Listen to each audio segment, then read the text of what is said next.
Maciek Gałyźniak, witamy na Bidet TV. Trzeci, czwarty raz, kto będzie liczył? Kto by to liczył? Dzień dobry, witam. Tym bardziej dzięki za czas nam poświęcony kolejny raz. Zawsze z przyjemnością. Dobrą robotę robicie, wiesz przecież. Dzięki, spotykamy się na Drumfeście, też już nie pierwszy raz. Drugi z rzędu. Z rzędu. Czyli się w przyszłym roku nie spotkamy. A może do 3 razy sztuka. A, byłoby pięknie. I może zacznijmy od tego, że miesiąc temu obchodziłeś chyba rocznicę pierwszych warsztatów przez Ciebie poprowadzonych, bo to we wrześniu chyba było. Mogło tak być. 2 lata temu, nie? Tak. No to przez te 2 lata parę razy już się spotkałeś z ludźmi w ten sposób i pewnie masz jakieś przemyślenia na ten temat, albo może coś postanowiłeś zmienić podczas tych spotkań, albo uznałeś, że coś jest ważniejsze do przekazania.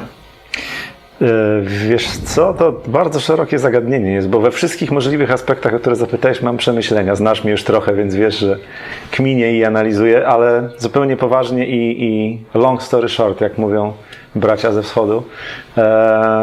Mam ich całe mnóstwo, a związane jest to z tym, że to im dalej w las, tym więcej drzew. Mam tych przemyśleń mnóstwo, bo nabieram doświadczeń i tak jak na początku było to dla mnie nowe i wydawało mi się, że będę te warsztaty prowadził tak, jak sam bym chciał warsztaty obejrzeć, w sposób, w jaki chciałbym uczestniczyć w nich, tak teraz już wiem, że trochę muszę znaleźć margines takiej swobody, luzu na tym łożysku, na którym się ślizgam, bo nie zawsze jest tak, jak chcesz. Można to poprowadzić od A do Z, pod linijkę, zawsze tak samo, nie patrząc na reakcję, a możesz wejść w tą interakcję i pójść za ludźmi, co staram się robić. Na przykład dzisiejsze warsztaty były diametralnie inne niż wczorajsze w Wałbrzychu. Wczorajsze uznałbym nawet za chyba najlepsze w dotychczasowej mojej karierze, ale nie chciałbym, żeby to było w kategoriach oceny. Po prostu mówię o odczuciu, o moim przekonaniu co do tego.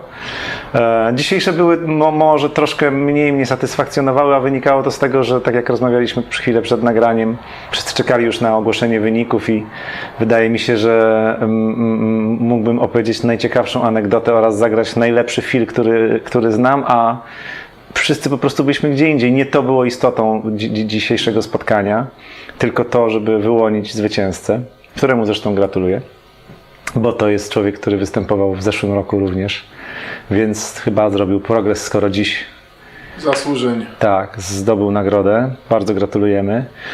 Także tak, wiesz, ale to zupełnie szczerze mówiąc, to też jest bardzo duża nauka dla mnie, bo te warsztaty, poza tym, że staram się dzielić wiedzą i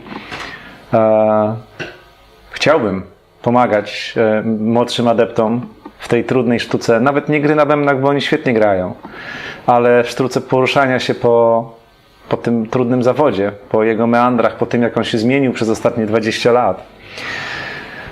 To oprócz tego jest to też ogromna nauka dla mnie. Przede wszystkim to powoduje, że siedząc sam na scenie nie możesz się schować za basem, gitarą czy syntezatorem i nie jesteś współwykonawcą muzyki, tylko jesteś jedynym podmiotem. Wszyscy patrzą ci na ręce, czasami siedzą pół metra od ciebie i zaglądają pod hi-hat, jak trzymasz pałkę lewą ręką.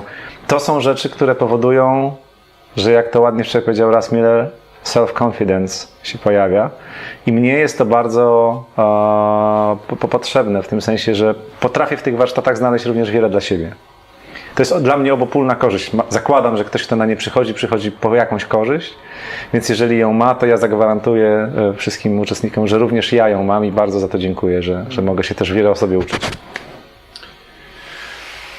Prowadzisz te warsztaty od jakiegoś czasu, grasz zresztą koncerty i być może już byłeś w studio z nowym sprzętem. Byłem. No właśnie. No to porozmawiajmy o tych nomen omen sonorystycznych aspektach. Tak. Wiesz co, właściwie to nie wiem co powiedzieć, bo spełniłem marzenie i znamy się długo z wami, więc wiecie jak często rozmawialiśmy o tym, że byłoby znakomicie móc grać na takim instrumencie no i to się powiodło. To nie chcę powiedzieć, że to się udało, bo to nie był przypadek, to też była praca i i układ gwiazd w cudzysłowie, który spowodowały, że ktoś się zainteresował, ktoś pomyślał, ktoś znalazł, bo umówmy się, świetnie grających muzyków jest całe mnóstwo, zawsze to powtarzam, pewnie mamy to na każdym z tych 4 naszych wywiadów, które zrobiliśmy razem, więc nic się nie zmieniło, nadal tak uważam i nadal mam tego świadomość i to mnie trzyma w pionie, co nie zmienia faktu, że dbam o siebie i staram się rozwijać i dbać też o swoje sprawy, więc naturalną koleją rzeczy, jak już można było docisnąć, to docisnąłem. Poleciałem do fabryki, udało się tam nie zwariować przede wszystkim, a zaraz potem udało się skolekcjonować całkiem niezły arsenał. I tak, nagrywałem je już i tak, nie mam żadnych wątpliwości, że to był znakomity ruch. 2, one wspaniale się wpisują w to, co od pewnego czasu robię, czyli w ten organiczny rodzaj brzmienia i myślenia na instrumencie, który mam, bo to było przezabawne. Wyjąłem te bębny z kartonu i właściwie nie wiedziałem, co tam popsuć. Tam się wszystko zgadzało. Membrany, które są fabrycznie założone, grają znakomicie. Właściwie to myślisz sobie, na co by to zmienić? No może nie będę zmieniał. I się okazuje, że to jest najlepsze, co mogłeś zrobić. Nie wyciąłem pół dziury w centralce i nic do niej nie włożyłem i ona dokładnie brzmi tak, jak chciałem, więc zastanawiam się, czy by się psychiatria nie wypowiedziała na ten temat, ile ja z tych rzeczy sobie wpompowałem do głowy i dlatego mi się to podoba, a ile tak naprawdę się zgadza, ale wydaje mi się, że oczywiście żartuję sobie, wydaje mi się, że jednak przy 20 paru latach grania i jakiejś tam, świadomości, mam nadzieję, brzmienia, można sobie już mniej więcej wyobrazić, że jak masz instrument o takiej pojemności basowego bębna, z takim naciągiem i grasz go w taki, a nie inny sposób i używasz takiego, a nie innego bijaka, to raczej da taki lub inny efekt. I to są też takie rzeczy, które ten instrument przede mną otworzył, to znaczy ja widzę duże szanse rozwoju na nim. Tej koncepcji brzmienia i grania, którą od jakiegoś czasu mam i która mnie przez ten świat muzyki niesie, więc nie wyobrażam sobie, że mogłoby być lepiej. Jeśli jest gdzieś lepiej, to może lepiej, żeby się to nie okazało jakoś niedługo. Jakie to są rozmiary? Jak to u Ciebie wygląda teraz? Wiesz co, to jest właściwie pełen set tych instrumentów vintage, które są w serii, bo na to mi kontrakt zezwalał i po prostu go wykorzystałem w ten sposób. Bo oczywiście mogłem zbudować bębny w systemie SQ, który, jak wiemy, jest systemem marzeń, w którym można ułożyć wszystko tak, jak się chce. Ale byłbym nieszczery względem firmy, budując te bębny, ponieważ po prostu zbudowałbym vintage'a, tylko on by się nie nazywał vintage, bo mi się te bębny strasznie podobały. Właściwie do tej pory, jeśli chodzi o instrumenty seryjne, to tak kompletnego instrumentu nigdy nie miałem. To znaczy łącznie z werblem, który, jak wiemy, wszyscy przecież gramy na bębnach, z reguły w instrumentach seryjnych, kiedy jest werblem od kompletu, zgadza się najmniej w całym zestawie. No to ten się zgadza dużo bardziej niż można byłoby sobie życzyć, a poza tym to mam wrażenie wręcz nawet, że przewyższa niektóre z modeli, o których wiem i o które próbowałem, więc no, nie ma lepiej. Wracając do konfiguracji, mam 10, 12, 13 w tomach, 14, 16, 18 we florach i 3 duże bębny, także mogę z tym zrobić absolutnie wszystko. To jak to dzielisz teraz na te zespoły, w których grasz? Robię tak, 13-16 na 18, żeby nie było za wesoło. Używam w tych wszystkich, powiedzmy, alternatywnych sytuacjach, takich, gdzie to ja mogę kreować brzmienie i nie muszę się wpisywać specjalnie w pewien kanon, który wszyscy mamy, brzmieniowy. Mówię tu na przykład o Sorry Boys, czy o warsztatach, czy o rzeczach, które sam gram, czy o trio z Maćkiem i z Mariuszem. Tam dokładam jeszcze 24-calowy bęben, bo jest parę takich miejsc, gdzie w studio zmieniałem bęben na większy, więc i tutaj, mając tę klęskę urodzaju, po prostu z niej korzystam. Natomiast całą resztę 10, 12, 14 na 20 z płytszym werblem z 5,75, bo taki jest rozmiar w sonorze płytszego werbla, 14 na 5,75. Używam z Natalią i to jest instrument, który stroję ciut wyżej. Wyciąłem dziurę w centrali, lepiej sobie z tym koledzy radzą, wtedy mają większe możliwości popchnięcia systemów, które taką rozrywkową muzykę, którą my z Natalią gramy, po prostu skuteczniej oddają, więc właściwie nie mam żadnych potrzeb. Na ten czas nie wyobrażam sobie, co mógłbym tam wymyślić i wykminić, żeby...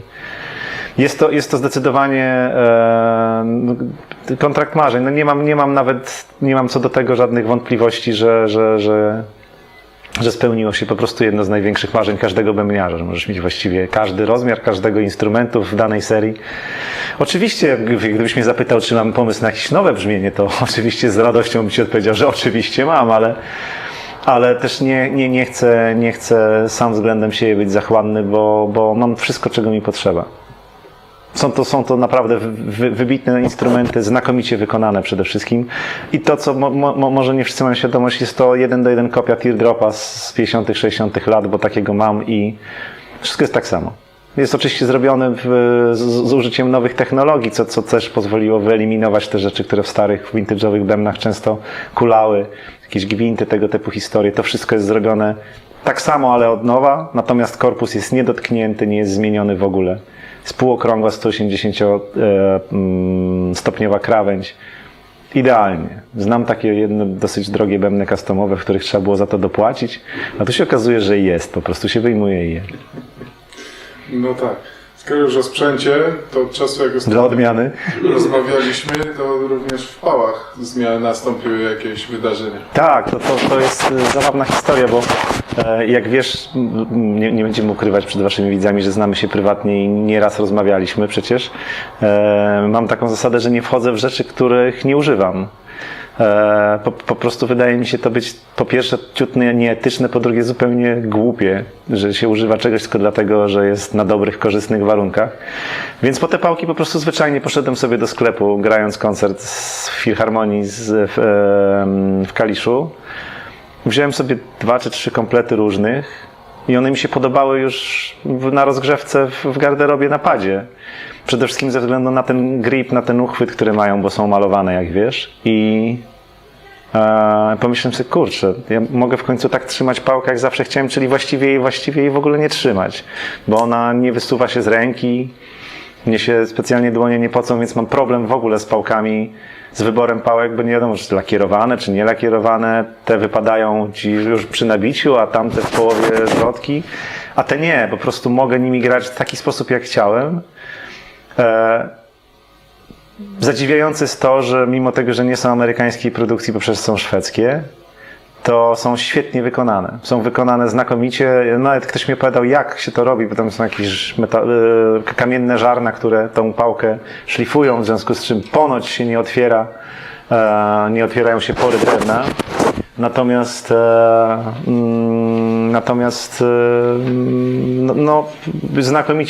znakomicie się nimi pracuje, są bardzo trwałe i mają to do siebie, że jak wyciągasz 2, to one ważą prawie tak samo, a jak wyciągasz 3, bo jedna się zapodziała albo coś się jej stało, to ona właściwie waży też podobnie. No tak. Jakieś nowe blaszki od ostatniego czasu, jak o tym rozmawialiśmy? No nie wiem, czy się tak mogę przyznać, ale nieustannie. Mnie się wydaje, że w takiej firmie, która operuje tak niepowtarzalnym i organicznym brzmieniem, to właściwie można nie przestać kolekcjonować instrumentów. To by musiało być spowodowane zdrowym rozsądkiem, którego jako perkusista i wielbiciel sprzętu niestety nie mam. Więc tak, mam nowe instrumenty. Rozumiem. Śmiej się do mikrofonu. Śmiej się do mikrofonu, niech wszyscy wiedzą. Nie różnię się absolutnie niczym od 18-letnich adeptów zbierających wszystko, nad czym się da bębnić albo grać. Myślę, że o to chodzi, żeby się we wszystkim nie różnić od nich. Absolutnie. Nawet byłoby dobrze, żeby jeszcze bardziej być szajbniętym. Przecież jesteśmy już dorośli, więc możemy sobie na to pozwolić. Dzięki.